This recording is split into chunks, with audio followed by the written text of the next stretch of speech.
Good morning, everyone. Good evening, good afternoon, wherever you are, and welcome to this week's Weekly Energy Boost.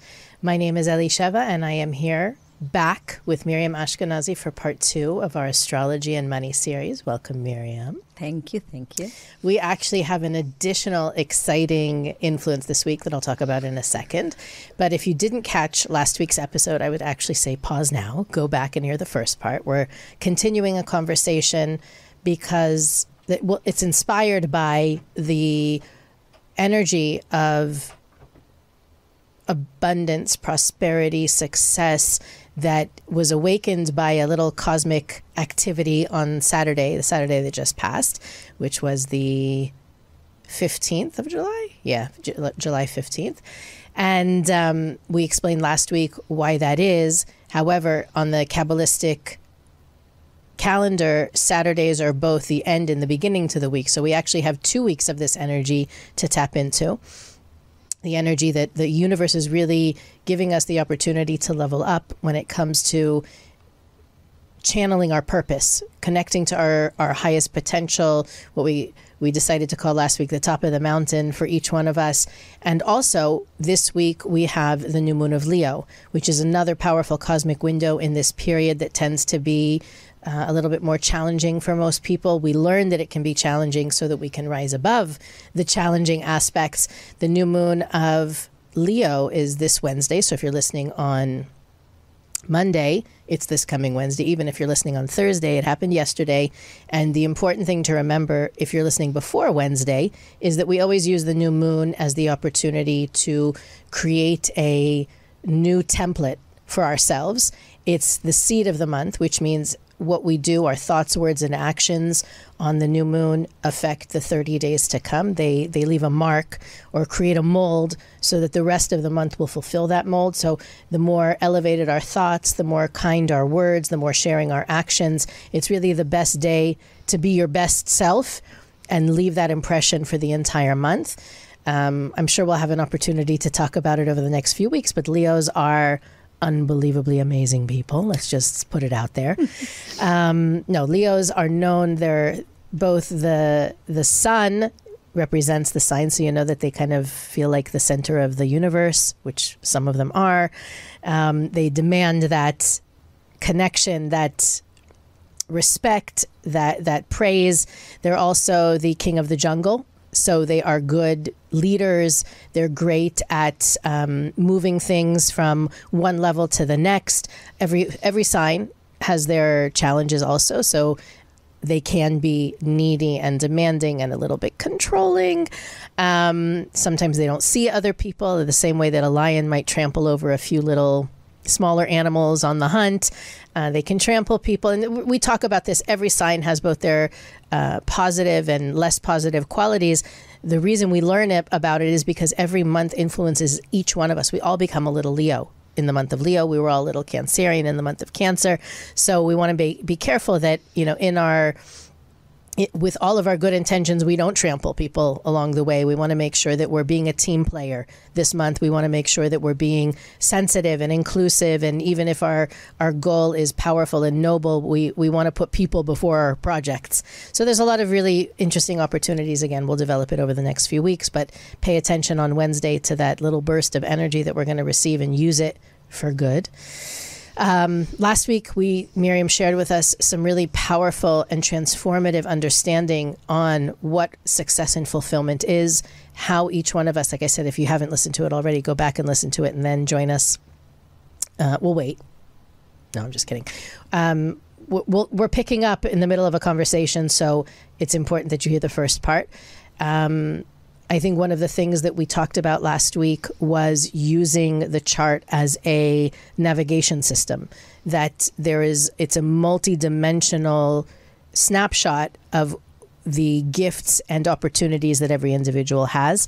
Most of that is based upon their most recent lifetime, but there are other lifetimes that factor in as well. One of the questions that I had after listening, and I feel like a listener in these episodes because I'm learning so much as well. One of the questions that came up for me is I know from doing my own readings that there are different kinds of chart readings. And one thing once you have that initial natal chart reading, which is really who you are and who you've been and what you can do with that. There's the progression chart, which is basically a snapshot of where you are right now in relation to the other influences, right? Correct me if I'm wrong. Right. This is You're my understanding. perfectly right. So how can we use our progression chart to understand the opportunities that we have as far as work, money, career, and success? Right. Beautiful. So I think this is actually the most powerful tool. Yes, of course, at first you want to understand your original setting, right? Like this stamp, this is who I am. Those are my potentials. The potential struggles that I want to learn how to deal with. But now, we live life. We work in one place. We want to change a job. We have a dream. We want to build a new business. We want to go on our own. We want to go with a partner. We want to work for someone else. We have so many questions, right? And again, life evolving in different directions. There's so many choices, so many opportunities, and a progression and a transit chart. Actually, it's the combination of both. Is actually taking a look at what's currently taking place and how do I manage and how do I utilize, what do I learn from the current cosmic energies and shifts and how it might influence me so I can make better choices in the right timing. So a chart like that, it's very helpful in any stage you're at, especially if you're not sure what to do or when to do it. So for example, there's certain times we see in a chart, there's one of the planets that we love to take a look at always, because it will always tell you where the challenge might hide, and this is Saturn. So everybody always have Saturn in their chart somewhere. It's never just the Garden of Roses, or how you call it. Bed of Roses. Bed of Roses, right. It's never just everything perfect. Even though there are times in life that we do feel a little bit like that, there are areas and in our life that will be a little bit more challenging. Saturn is the one planet that shows us that. So specifically when we talk about business or money, decisions that has to do with work, finances, abundance, we take a look at where Saturn is at, what is reflecting on right now in your life and how to handle that energy. Sometimes it will tell you it's not the time. Sometimes you would want to wait for a time where Saturn is not such a great influence. But sometimes this Saturn is not all malefic. Saturn is also the planet of manifestation and grounding and actually taking an action. So maybe for someone in their chart is not the best time to do something, but when you investigate it on top of your birth chart, it's actually the time to take the action.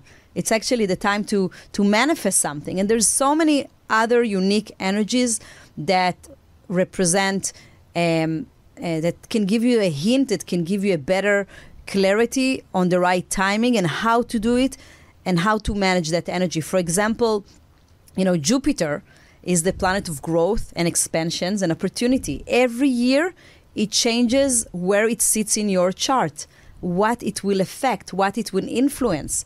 Sometimes it will give you clarity and better answers on the timing when to do certain things. But what's interesting, I think this is why when you say it's a multidimensional perspective, when you talk about the signs, I think what I find very powerful and unique to Kabbalistic astrology is that sometimes people are so curious about the right timing to pursue certain things in business or to sign certain contracts or to go in partnership. And then we look right away in Jupiter. And actually what we see is that the timing right now is to invest in your family or in your relationship. And people don't see the connection. But on Kabbalah, we learn that everything is connected. If you're going to invest in one area of your life that maybe doesn't have a direct connection to making money right now or to a certain business deal, that will bring the opportunity and create the portal for all this abundance to come to you. So that's very interesting. It's something that you can only see and investigate through doing a progression or transit chart. So what's funny is I have the same conversation often with students when life demands from them to not focus on work. And while they're focusing on work, they have while they're focusing, let's say, on family or their marriage, they have breakthroughs at work. And it was almost like by letting go or not hyper focusing on it, by really, the way I explain it, honestly, is that any success is a result of internal work. So we don't always, we think that work and career are separate from family and relationships when they're really all connected. Yeah. And by investing in one, we can create breakthroughs in another. I have a beautiful example. You just reminded me, a couple came to do a chart reading, and, they had 2 kids and they always wanted to have another child, but they wanted to be more successful. They wanted to make more money. They want to make sure that they're more established. They don't want to bring another new child into it's not a cheap venture, having a child. Yeah. So, I'm sure it's in the minds of a lot of new parents and finding the timing, and they're focused on success right now. But in the back of their mind or in the depth of their soul, they want to have another child. And in the chart, you actually see that particular year, they should bring another child. The blessing comes from that. And I remember Karen Berg, our teacher, always telling us, you never know where the blessing is going to come from. And that's another beautiful perspective through the Kabbalistic astrology reading or a progression chart reading, that you're really able to see it all as one. Where am I meant to invest in my life right now? Where is the door to open up for more blessing and abundance to come to me? And it's not always directly connected, strictly to money or business deal or the right time to sign something. It's completely all connected. But you bring up another sort of side conversation in what you just said, because if I understood right, in one's chart, the energies of money and work are separate, or the career, money, work, and success are 4 distinct energies. Right. And that's what's interesting. Again, in the one-dimension way to look at chart, the second house of the chart has to do with money. You want to look at that second house and you see what's going on there. It's if it's going to be easy for you to make money, it's not going to be easy for you. Can tell you a lot of things, but everything is connected. There are so many locations in the chart. There is a certain house that specifically tells you about work, and it has a lot to do with making money. What do I mean work? Work is the way that you come to work every day. Is the way that you interact with your coworkers or with your employees or with your employer. How do you enjoy at work? What type of energy you put? Are you a leader at your work? Are you just looking to get things done and go quickly home? A lot of your attitude at work will also be a reflection for how successful you will be in making money, prosperity. Same thing as career. Career and work are 2 separate houses. Career is like, what do I do in order to achieve that place that it's the highest, to be more successful, most influential. And there is a complete place in the chart that also will tell you, how do you share your money? We talk about circuitry, right? Money is not just something, obviously, we want to get.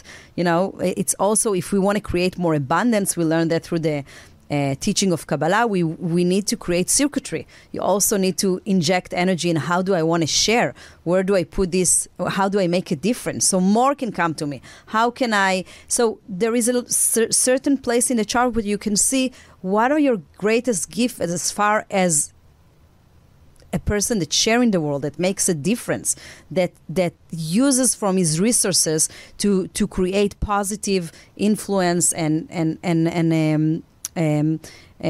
change in the world. So there is so much of that, and I would say that almost everything is connected to money.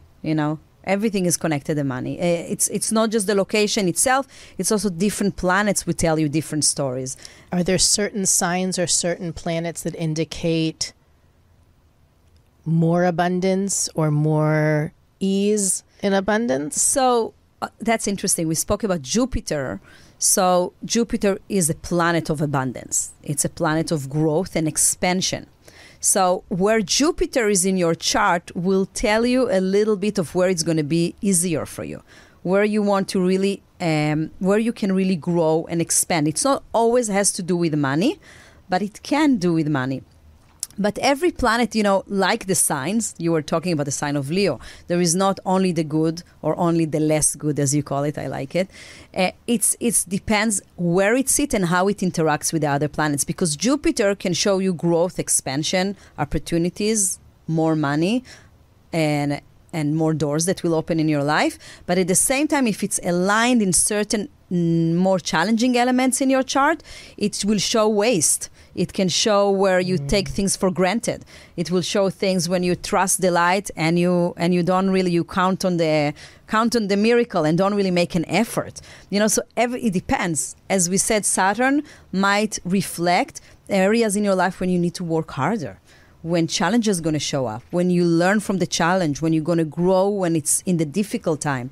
But if Saturn has some certain good alignments in your chart, it's actually going to make you a great manifester. It's going to help you manifest things much faster. So there is no one way or another. Venus, for example, is another planet that is connected to pleasure and money and physicality and material, the material world. So also there's certain alignment with Venus in your chart. Where does it sit? We'll tell you a story about that. Yeah. It's interesting because we mentioned last week that the reason we have this boost is because of what happened. Saturday was the day of elevation of Joseph of the amazing Technicolor Dreamcoat, Joseph of the Bible. And if you look at the story of what happened there, he basically came to be an advisor of Pharaoh at the time. And at that time, Egypt was emerging as a world power, and he advised that Pharaoh on how to ensure the success of his empire. And as a result, that's when the Egyptian empire happened, meaning they were, I think it was something like 120 countries they ruled, and it was a time of great famine, and all of the countries basically came to Egypt to be nourished, to have money, to have food. And it was really through that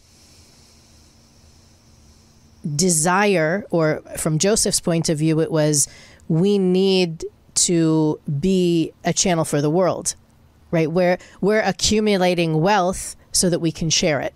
We're accumulating food storage so that we can share it. It was never for the bottom line.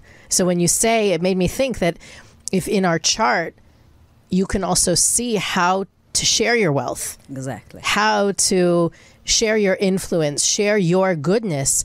I mean, maybe as a Kabbalah teacher, to me, it's obvious, but I think I didn't realize that you can actually see that and gain perspective on that in your astrology chart. But when we talk about success and fulfillment, right, it doesn't matter whose study you look at or what book you read, people who live a fulfilled life have purpose in being there for others. It can be, I mean, there's so many different ways that can show up. It doesn't only have to do with money, but that they get up every day. I think the blue zones also, wherever they are, they have a sense of community and belonging, and that they're needed outside of their own private arena. So for us to look at that as a calling as well, not just, I know that with a lot of people that I work with, especially younger people, that they say they haven't found their purpose. A lot of the time when we say I haven't found my purpose, they're saying they haven't found the job that fulfills them. Right. And I'm always there to remind them, as well as our listeners, our purpose is not outside of us. You can find a very meaningful and fulfilling profession, job, career, and you can use your chart to understand what some of those possibilities might be. But the reason that we came to this lifetime is to shift inward. And for me, and I think for Miriam and for our colleagues, it may look like, okay, well, you're in a position of service. You're here to help people. You're making a difference in people's lives. That's great. And it's really wonderful. And I love it. And I'm sure you love it. And it's very fulfilling. But that's simply the platform on which the spiritual internal work takes place. And that's why, I mean, I'm thinking of a student of mine, the one that said that, she focused on her relationship, and something that she had been working on professionally suddenly just took off. Right. Like she didn't have to do anything about it.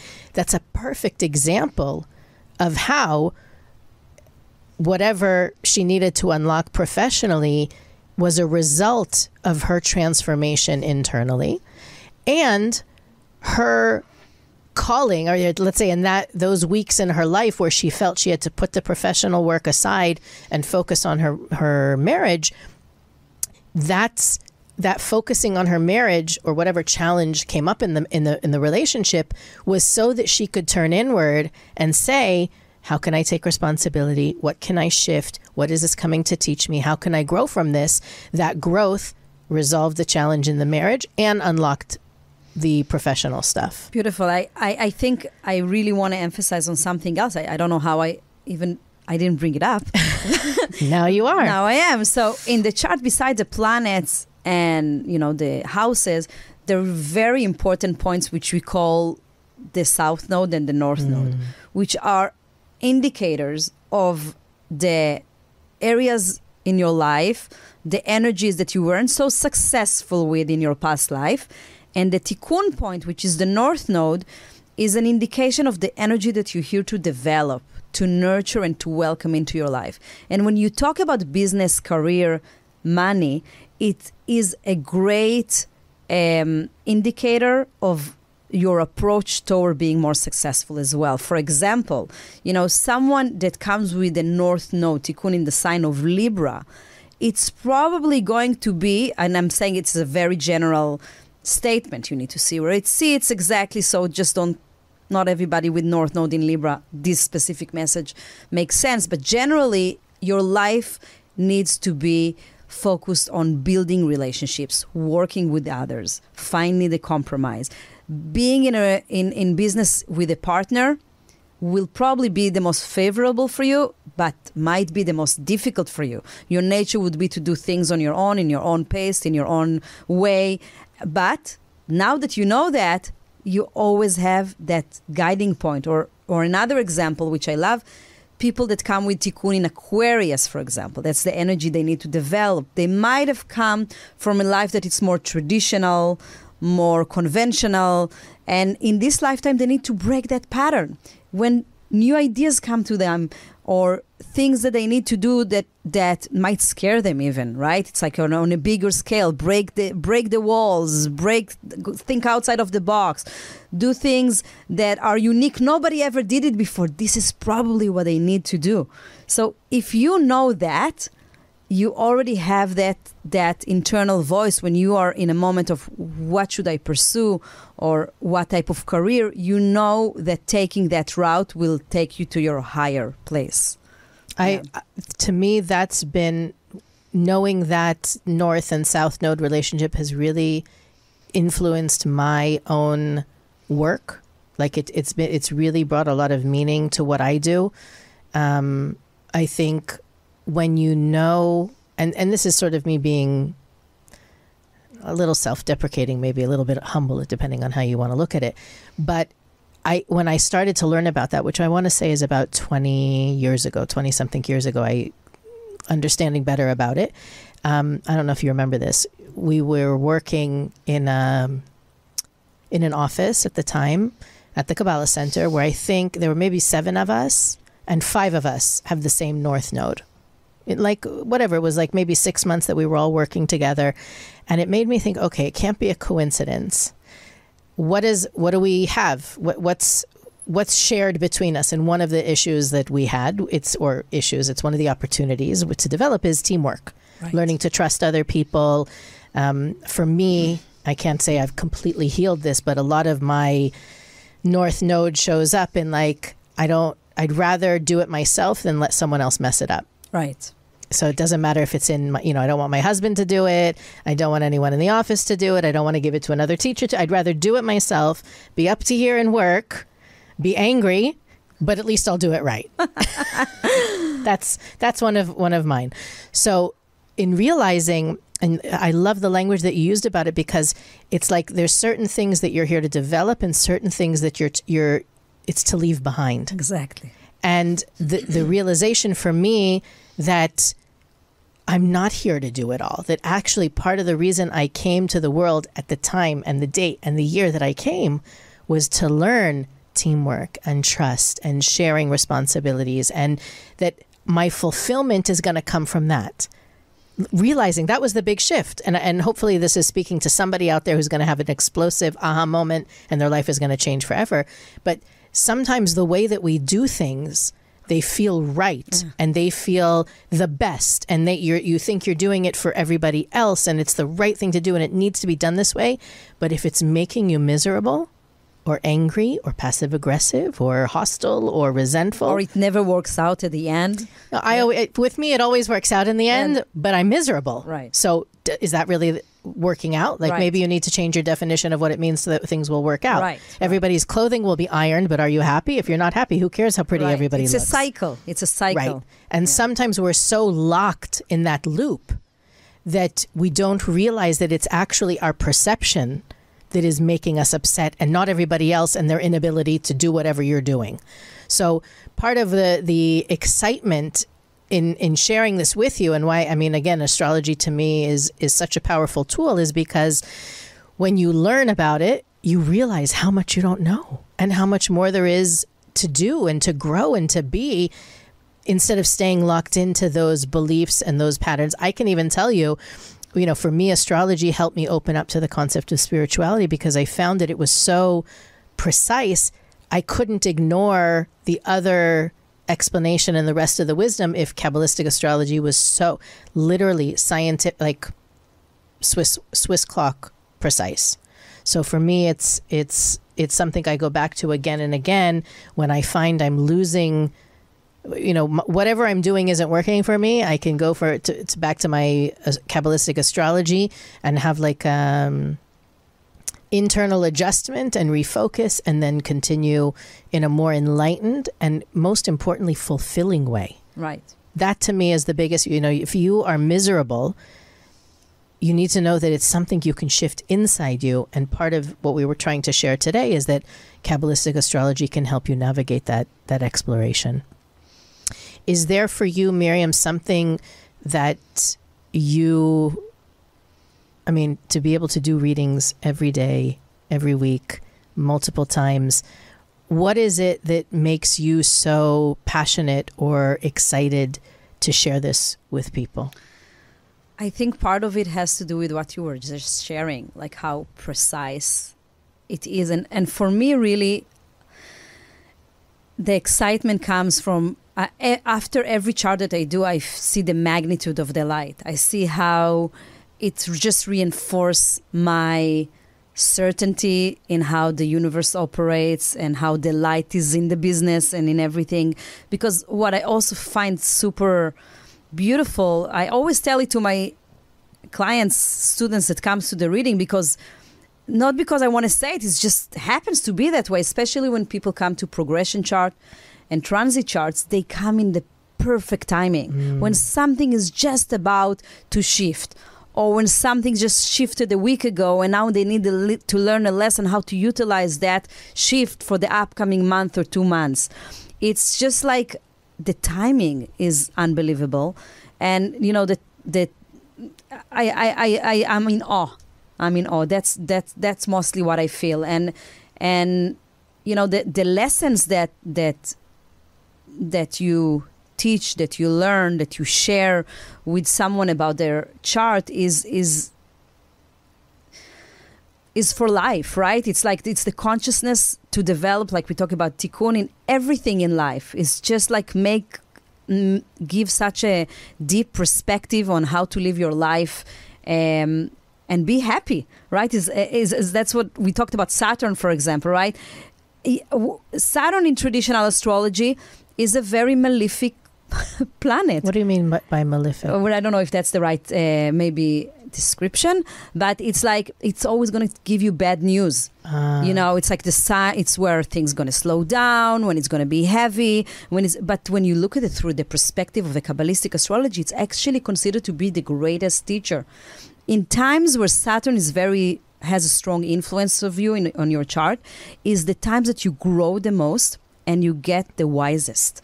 And you look at your life in the hardest times of your lives, when you overcame a challenge you attribute that time to be the most powerful time of your life. Later on, it's not always easy to do it on the spot, but with the perspective of Kabbalistic astrology, you learn how to activate that energy when it's actually taking place in different times in the future or currently in your life. You learn to observe, to look, to have a point of view on the challenging times of your life or aspects of your life in the way that it's really your greatest gift, your greatest time. And I think that perspective, that Kabbalah and astrology together, that's what's unique for Kabbalistic astrology. I don't think you get it in traditional, conventional astrology. It's things are or good or bad.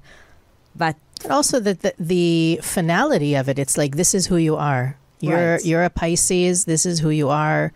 Take it or leave it. That's like, I think the bad rap that astrology gets is that, this is who I am, take it or leave it. Right. And we learn the opposite, that we learn who we are so we can change whatever it is that is not as favorable. That's the purpose of studying Kabbalistic astrology, is to be above the influences of the stars. It's possible to be the masters of our own destiny. And with the wisdom and the knowledge of Kabbalistic astrology, we get another tool to do that. This week is also, this Saturday is another day of elevation of a famous Kabbalist named the Ari Rav Isaac Luria. It's this Saturday. And that's also important for us in this time where we're in the midst of what we call the three, it's misnomered, the 3 negative weeks. They just tend to show us different challenges. And it's only 3 weeks, but we have different days throughout that process where we get boosts of energy, and this Saturday is one of them. The Ari Rav Isaac Luria, if you've ever heard us talk about reincarnation or meditation, even what we know about the Kabbalistic calendar, a lot of that comes from the writings of Rav Isaac Luria. So all of the light that he revealed, all of the wisdom that he revealed, and that energy behind it is available for us this Saturday. That's another reason that these weeks are both can seem dark, but are also very powerful.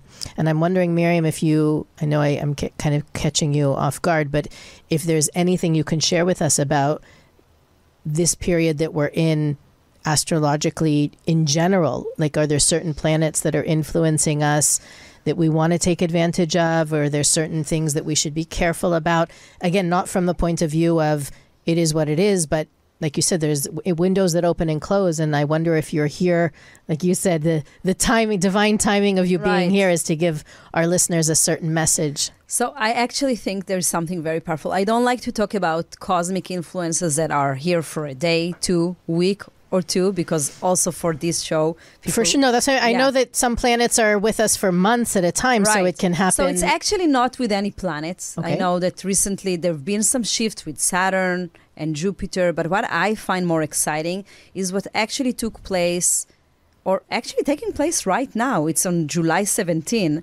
There is a shift. We spoke about the North Node and the South Node.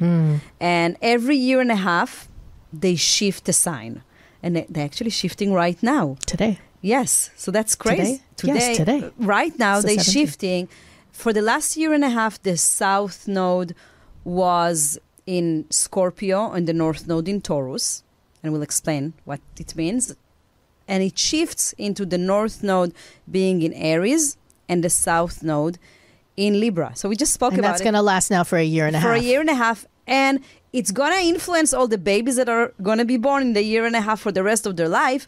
But it's also influencing us, meaning that it's a message for humanity, for the energy that we need to leave behind and the energy that we need to develop for the upcoming year and a half. So now we talk about Aries and Libra from a different angle, right? We spoke about Libra if it's in your chart.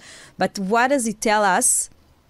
It tells us that we need to actually, the energy of Aries is the one that we need to develop now. Aries is the first sign of the zodiac. Aries is the sign of the me, the self. How do I want to present myself? How do I initiate things? What am I going to do to leave the victim consciousness behind for all the things that don't work in my life because of. Libra can tend sometimes to be the sign of like, I can't do that because of that, blaming, so much affected by the environment that is very hard to move or make decisions. It's time to make decisions, ownership, and to see where in your life you can act more confidently and more brave, do things without any attachment, if it's to the past or to your environment or what people told you or the advice that you got, or all the things that we cling to and can't let go of that are not really us. This is the time in our life to develop that quality, to develop that consciousness and this attitude. So in everything that we do, we want to make sure, we want to check ourselves. Am I coming from a place where I stay where it's comfortable, when I don't know what to do, so I'm going to base my decision on someone maybe more powerful than me, instead of like really going deep within and seeing what I need to do and what I want to do. This is the type of internal battle, struggle, conversation that we all are encouraged to focus on in the upcoming year and a half as individuals and as humanity. And, I'm sure there will be interesting to meet in a year and a half and to see how it affected us as humanity. Where does it take us? I've never considered how North Node affects. I've only considered how it affects the people born in that time. I've never thought about how it affects all of us who are alive already at that time. Wow. Yeah, so it's another dimension. That is unbelievable. And is there anything that we shouldn't do? Like you talked about things that how we should lean into this time period. So the truth is, South Node and North Node is not a complete don't do that, do that. It's the balance you find. Okay, so it's the balance you find between listening, incorporating, working in a teamwork, and finding your own space, your own voice, your own individuality. Is finding the right balanced place for that. That's amazing. Yeah. Wow. See, I told you guys, I'm a listener on these episodes as much as I am the host. Thank you, Miriam. That was really, really powerful.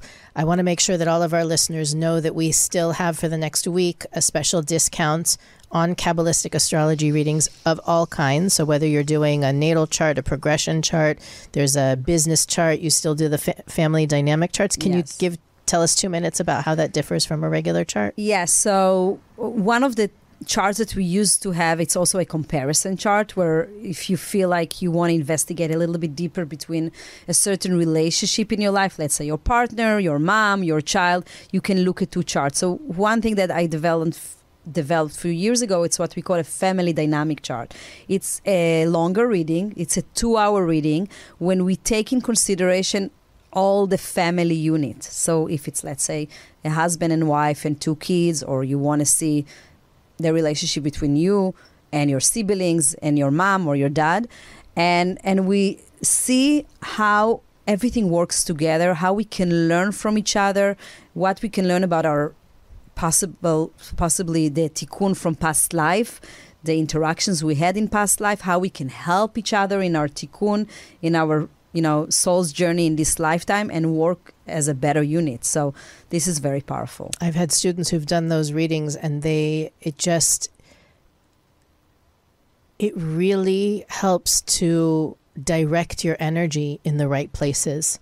To, okay, you recognize that our battles come from this, but here's how this is why we're together, and to focus on why we're together and not the things that separate us. Right. So I can tell you I haven't done one, which I know last time I said, okay, I should do it. So maybe it's another reminder for me. But the people that I know who have done it, it's a phenomenal way to rethink and learn a new approach to engaging with the people that you're closest to or who you were closest to, so that you don't pass down those patterns and those habits to future generations.